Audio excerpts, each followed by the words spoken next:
Shalom, Shalom family. This is Blessed by Yah, and today we're going to be talking a little bit about prayer. And so I always like to go back to my Third Testament Spirit of Truth in chapter 17, which deals with prayer, especially during tumultuous times or times of trouble.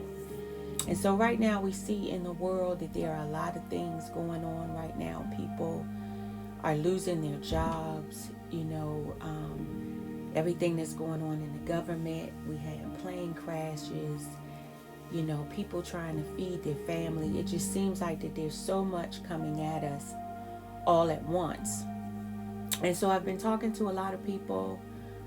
People have reached out to me and, just watching some of the things that, videos on the internet of people just trying to make it through, and just a lot of people feeling like, they're losing hope. And so for number one, I want to say, to everyone, this is the time that we need to pray, not just for ourselves and our family, but for the nation, just for everyone, the people that we don't know, the people that are homeless, that don't have shelter, the people that are struggling trying to figure out how to pay their bills and how they're going to eat because food prices are so high, the people that are losing their jobs. And even though this may not be your situation, this is the time that we truly need to pray, as 1 Thessalonians 5:17 tells us to pray without ceasing. And so I know in the sealed portion it talks about the pains and vicissitudes, which are the changes, the things that we are going through in life. And I know,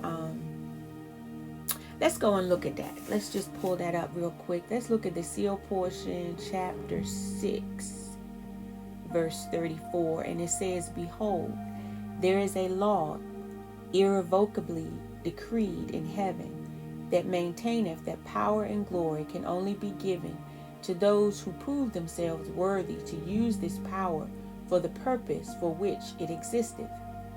This law requireth that a soul shall fall and experience the vicissitudes of pain and sorrow, which shall be given to you in your second estate." So we're in our second estate now.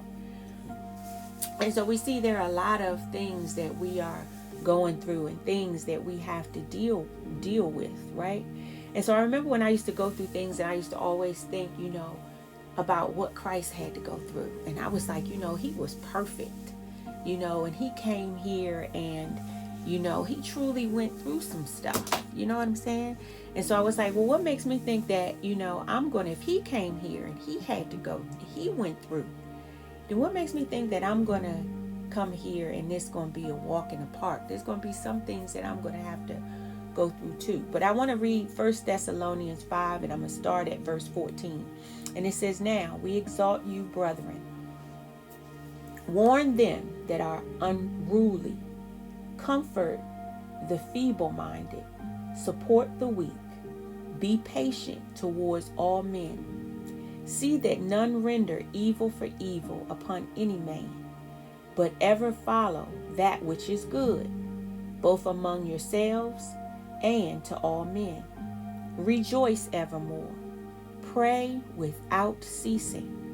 In everything give thanks, for this is the will of God in Yeshua Christ concerning you. Quench not the spirit." So quench not the spirit, saying don't extinguish, hinder, or suppress the spirit. "Despise not prophesying. Prove all things. Hold to that which is good.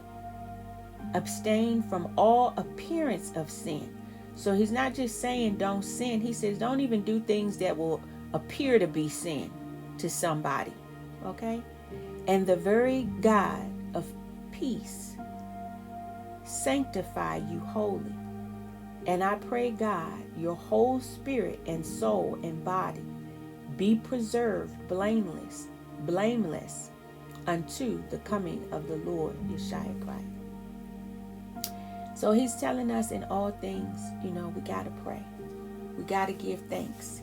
And we all want that in times, especially in times of trouble, we all want that peace that surpasses all understanding, right? So let's go into it. We're going to go to, for those of you who have the Third Testament, Spirit of Truth, we're going to go into that, and we're on chapter 17. And so I may have, this is a long chapter, so I don't want to keep you all too long today. I know we all have, things that we need to be doing, and I want to be respectful of everybody's time. So I may break this chapter up into a couple of videos, but we're going to start off at chapter 17. I'm going to start reading at verse 1. And it says, "How slowly mankind walks toward perfection in their worship of God. Every time I come to you with a new lesson, it seems to you too advanced for your evolution. Understand that I give you an entire era to come to understand it and to integrate it into your lives. The victims that you offered upon the altar of Jehovah were received by him, but it was not the most adequate form to elevate your spirit to the Father. It was then when I came to you as Jeshurun to teach you the divine commandments, which says to you, love one another. I say to you today that the lessons I taught you during the second era through the deeds of Yeshua Christ have been altered at times and misinterpreted on others. For that purpose I have come, as I announced, to clarify my truth. My sacrifice in that period prevented the sacrifice of many victims, and I taught you a more perfect worship. My new manifestation of this period will allow mankind to understand that the symbolic forms should not be adopted without first analyzing their significance, since they are only a representation of my lessons. Prayer is the spiritual medium that I have inspired in man so that he may communicate with my divinity. That is why it manifests in you as a yearning, a necessity of the Spirit, as a refuge in times of trials. And so right now, family, we see that we are going through a lot of trials. And it says here that this is our refuge. This is our way to communicate with the Father. Okay? It also tells us that, prayer is one of our greatest weapons. Our weapons of defense. And so this is the time truly that we need to be in prayer. Like I said, not just for ourselves, but for one another. Who does not know true prayer, does not understand the joys contained in it, and does not know the source of health and goodness to be found in it? They feel the impulse to speak to me and present their petitions, but lacking spirituality, they feel that the offering of sending up only their thoughts is so meager that they instantly look for something material to offer me, thinking that with that they will flatter me more. And so we know that we are to come to the Father with a broken heart and a contrite spirit. That's all he asks. And he doesn't want flattering words. There are times when we go through and you can't think all them words. If something's happening in the instant, sometimes the only thing you can cry out is, Father, help me. And so he's telling you that we don't need to come to him in all that. It is in this fashion that humanity has fallen into idolatry, fanaticism, rites, and external worship, drawing their spirits and depriving themselves of the blessed liberty of praying directly to their Father. Only when the pain is very intense, when the pain is at the limit of their human strength, does the spirit, forgetting ceremonies and knocking over idols, free itself and arise to cry from its depths, my Father, my God. Do you see people occupied, making war on one another? We see that in this materialistic time. Yet I tell you, even in the middle of these wars, many men have found the secret of prayer, that which is born of the heart and comes to me as an urgent call, a protest, as a plea. When they see the requested miracle happen, they know that no other way exists for speaking to God than with the language of the Spirit. Speaking to God with the language of the Spirit. So he talked to us about, the things that we don't need. When we come to him, we want to, as the word tells us that it will come a time that those who worship me will worship me in spirit and in truth. And so that's how he wants us to come to him. So now let's look at praying by writs, or writs means, or rotes means in repetition, in habit, empty and devotion and faith. Verse 11, it says, O my children of all faiths, do not destroy the most noble sentiment of the Spirit, or try to satisfy it with external practices and worships. Behold, if a mother does not have something material to offer her beloved and small child, she holds him against her heart, blesses him with her love, soothes him with kisses, gazes at him tenderly, covers him with tears. But never does she try to deceive him with empty acts of love. How can you conceive that I, the divine master, approve of you satisfying yourselves with practices lacking all essence, truth, and love, with which you try to deceive your spirit, making it believe that it has been nourished, when in reality, each time, it is more ignorant of truth? Prayer is a blessing which God has granted to man, so that it will serve him as a ladder to elevate himself, as a weapon to defend himself. There it is. As a weapon to defend himself, as a book to educate himself, and as a healing balsam with which to anoint himself and to heal all ills. True prayer has disappeared from the earth. Men no longer pray, and when they try to do it, instead of speaking to me with the Spirit, they do it with their lips, imploring useless words, rituals, and material idols. How are men going to observe miracles if they use forms and observe practices which Yeshua Christ did not teach?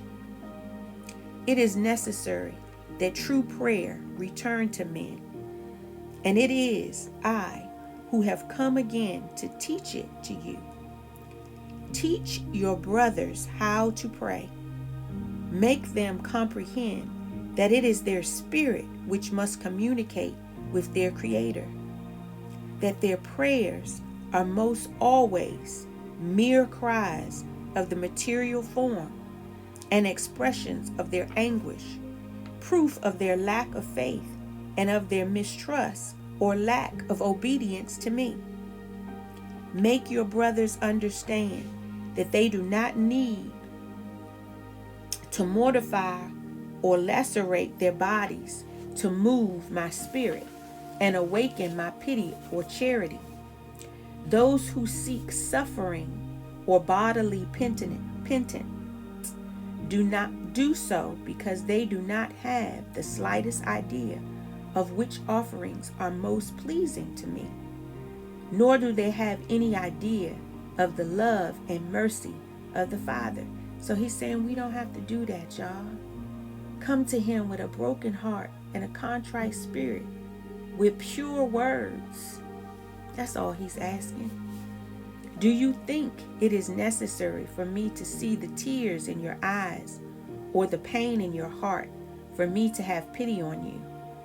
To believe so would be to attribute to me hardness, insensitivity, indifference, and selfishness. Can you imagine these defects in the God you love? How little care you have taken to know me. And it is because you have not educated your minds to think in accord with the Spirit.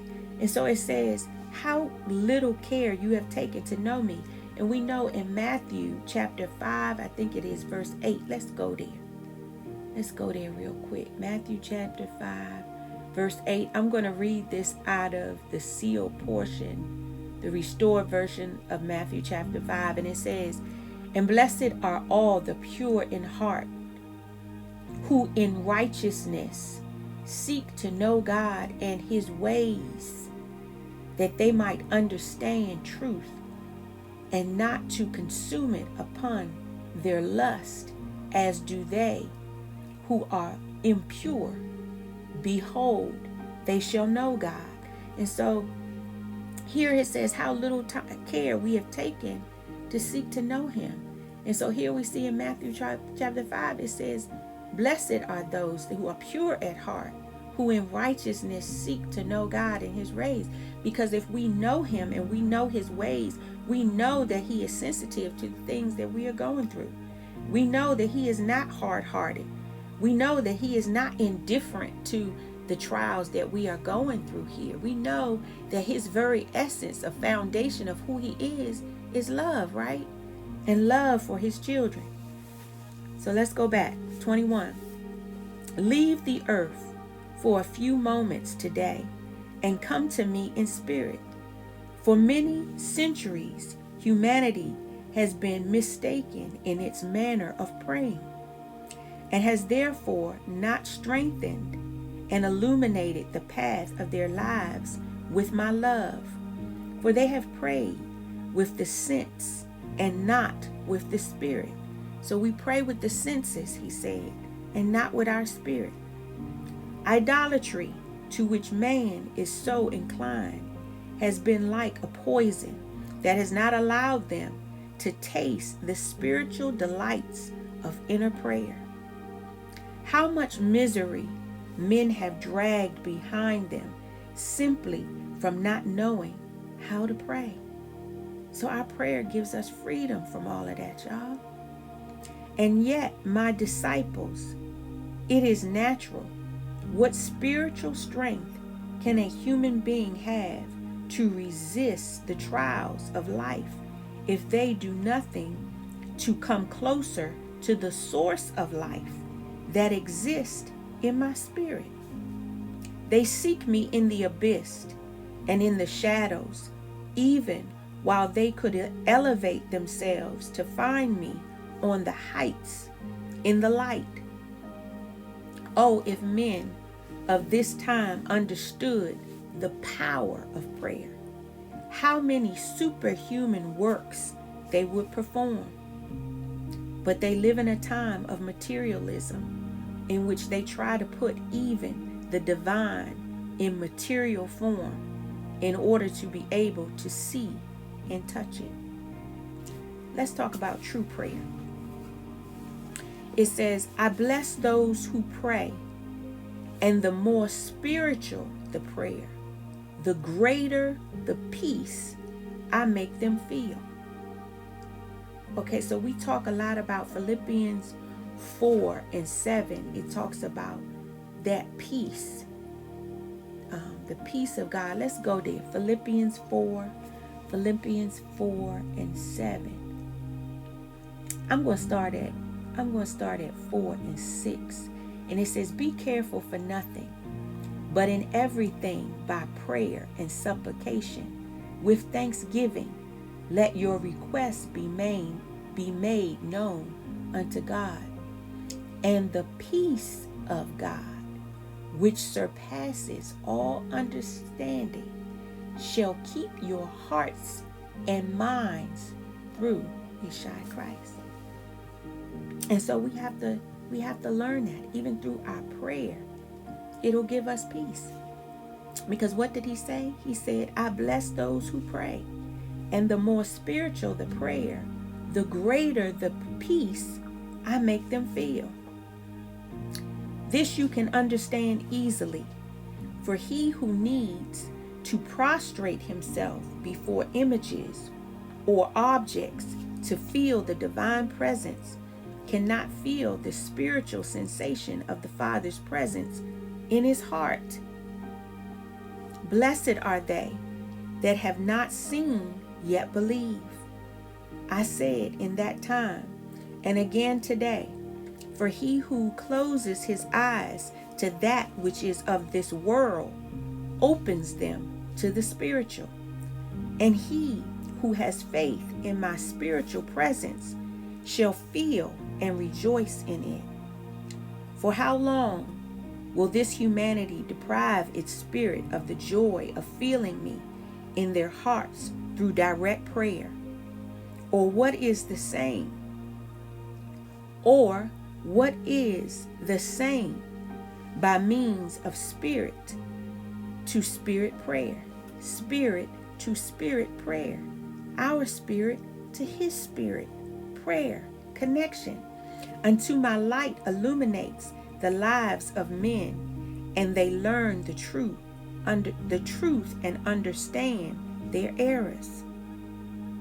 This is the time for prayer and mediation, but prayer free of fanaticism and idolatry, and of meditation in its serene and deeply immersed in my divine word.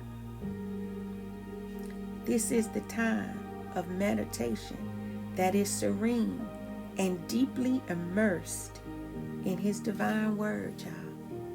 Every hour and every place can be appropriate for prayer and meditation. Never in my teachings did I tell you that there were places or times destined for prayer. Your spirit being greater than the world it inhabits. Your spirit being greater than the world it inhabits. Why confine me to such limits, images, and sights when I am infinite? The greatest reason for the earthly trouble and spiritual poverty of men in their imperfect form of prayer. It is for this reason that I tell you that this knowledge must reach all humanity. You do not always pray with the same preparation, and therefore you do not always experience the same peace or the same inspiration. There are times in which you succeed in becoming inspired and elevating your thoughts, and there are others in which you are completely indifferent. And so I thought about this right here. Let me just finish this out. How could you always expect to receive my message in the same form? You should educate your minds and even your bodies to cooperate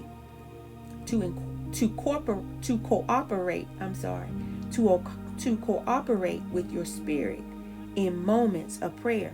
And I thought about this because you ever notice sometimes when you take a moment to stop and pray, and you want to give the Father that time, and you just want to be close to him. You ever notice how everything start coming to mind? Everything start coming at you. What you gonna cook for dinner, what you need to be doing next. You got to fight to block out all of those things.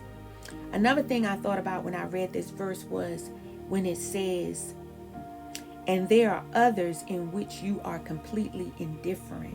And I thought about that when we have, prayers, habitual prayers, like things we just say, like when we pray over your food. And you have that prayer that you say every time that you pray over your food. And so I thought about that one day, and I was just like, wow, is that indifferent?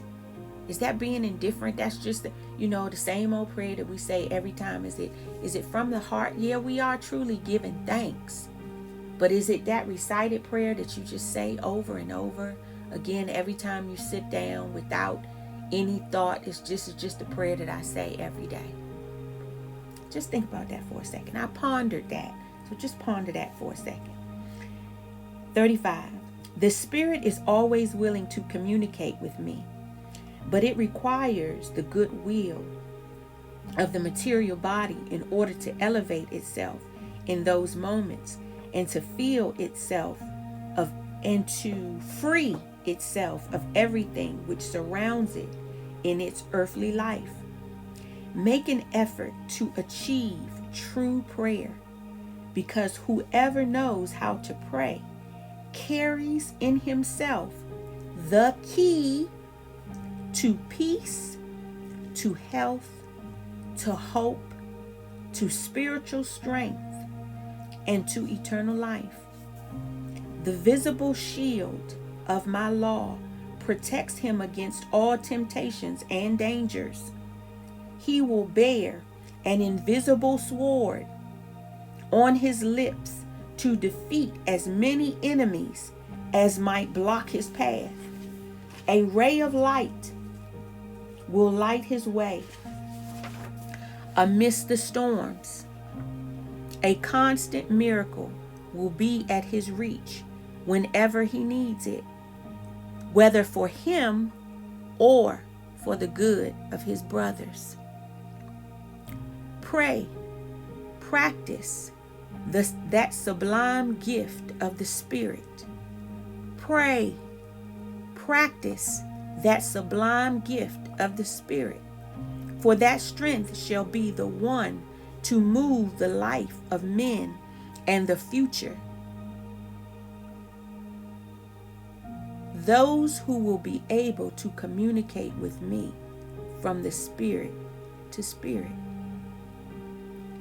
Pray, practice that sublime gift of the Spirit, for that strength shall be the one to move the life of men of the future.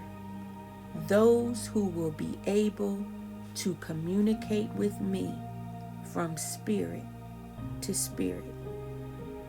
Parents will be able to inspire through prayer in order to guide their children. The ill will gain health through prayer. Heads of state will resolve their great problems, seeking light with prayer. And the men of science also will receive revelations through the gift of prayer. Disciples, in the second era, my apostles asked me how they should pray, and I taught them the perfect prayer, which you call the Lord's Prayer.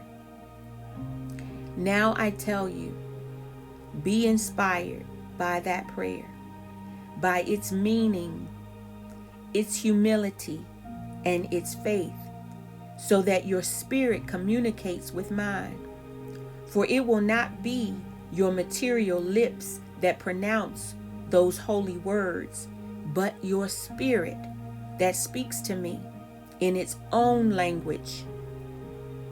Do not let it be only your lips that call me Father, for many of you tend to do this by rote, which is habit or repetition. I wish that when you say, Our Father who art in heaven, hallowed be thy name, those words come from the purest part of your being, meditating on each one of the phrases so that you are afterward inspired and in perfect communion with me. I taught you the powerful, masterly word, that which truly brings the child closer to his father. Upon pronouncing with respect and sincerity, with elevation of love, with faith and hope, the word Father, distance disappears and spaces are shortened. For in that instant, the spirit-to-spirit communications, nor is God far from you, nor are you far from him. Pray thus, and in your heart you will receive great benefits of love. Wow. Family, that's something to ponder. I'm going to stop right there, and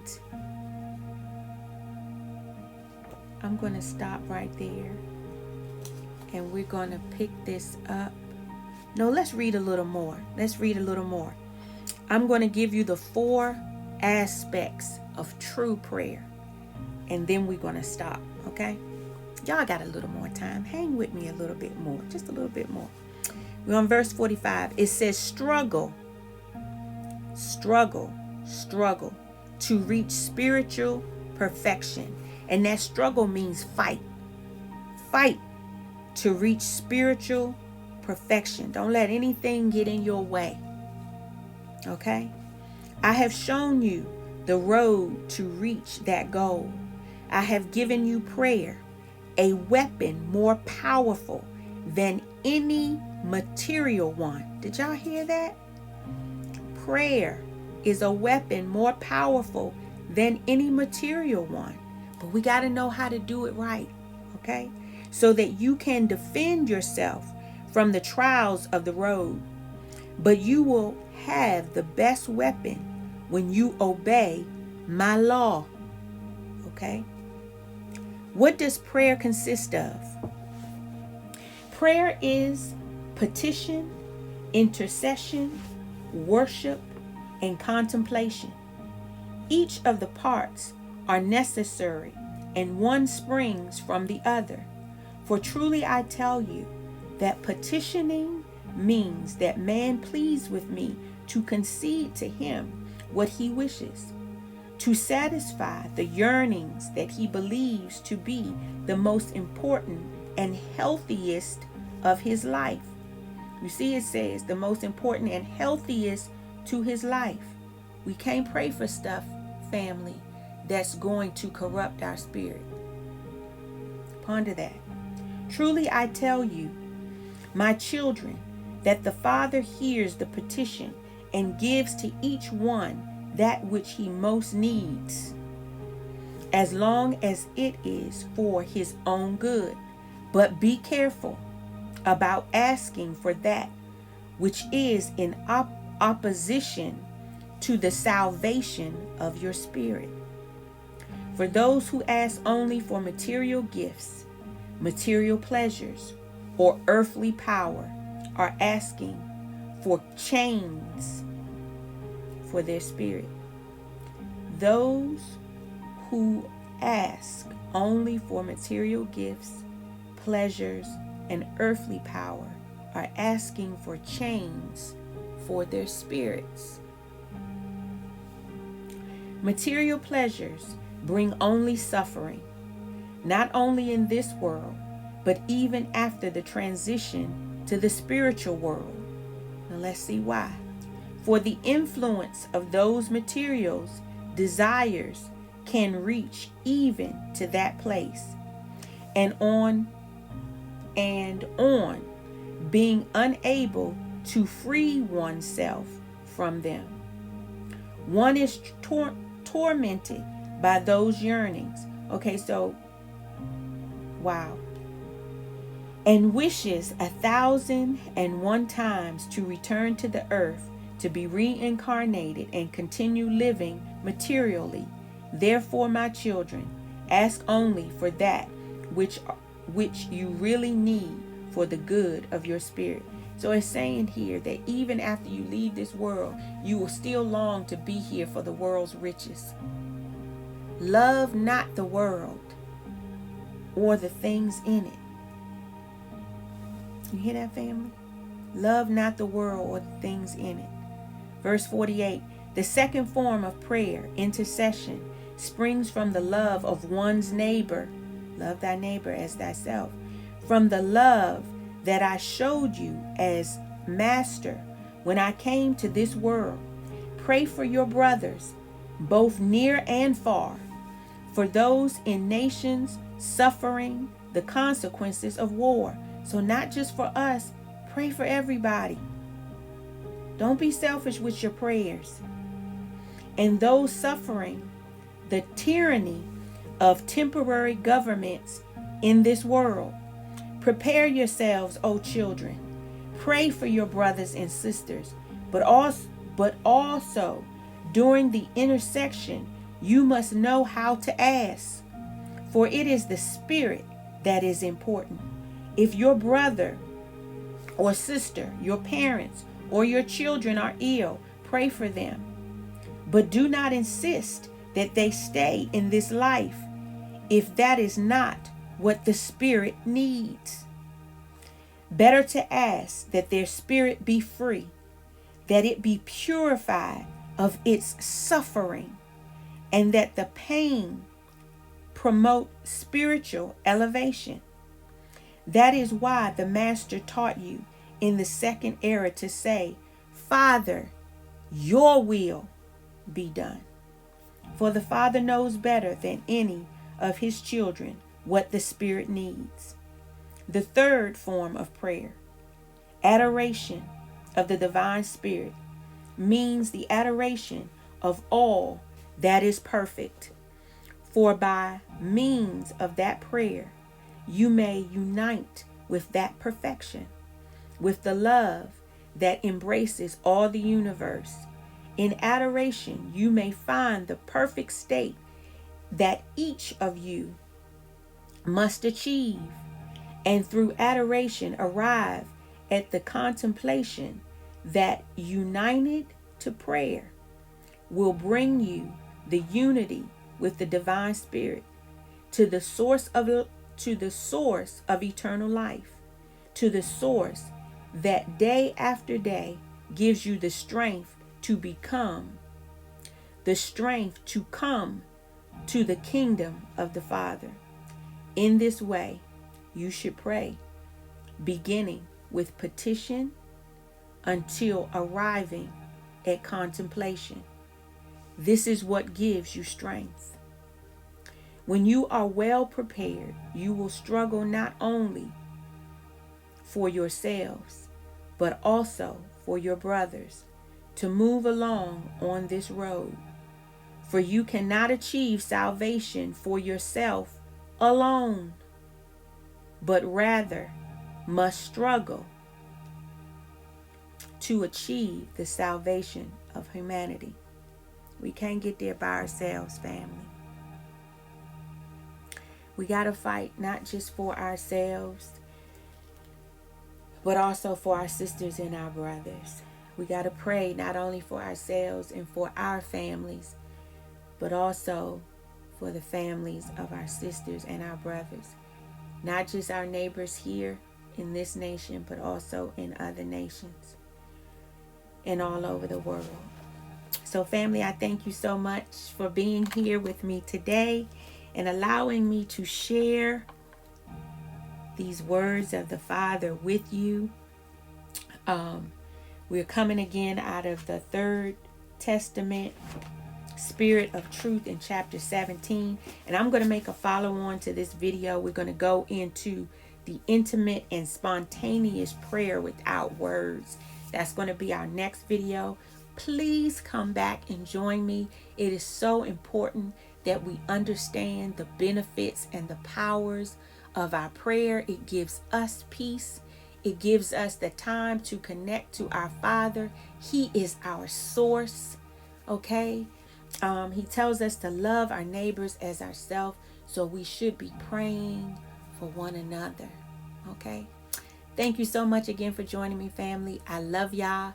This is Blessed by Yah, saying shalom and have a wonderful day. Shalom.